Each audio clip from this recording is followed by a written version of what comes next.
น้ำน้องผู้งามคำสายอ้ายหมายหัว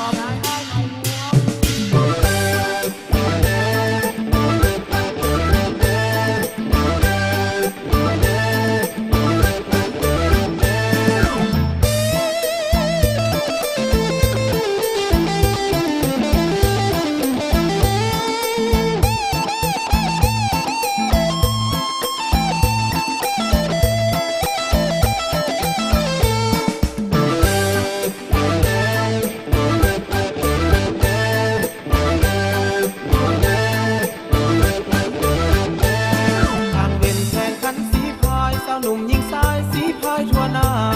เสร็จสิ้นเรียกให้การนาเสร็จสิ้นเรียกให้การนามาลงนาวาแข่งขันออกแข่ง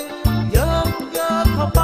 สู่จุดหมายทุ่งสายสีแดงสีพายพวกเรากล้าเก่งฮิบเฝ้าเล็งเท้าถึงหลักใจฮิบเฝ้าเล็งเท้าถึงหลักใจเฮ้ฮาสนุกแค่นาออกพรรษาปีนี้เข้านาปีนี้ก็งามเข้านาปีนี้ก็งามแข่งขันสีพายก็เก่ง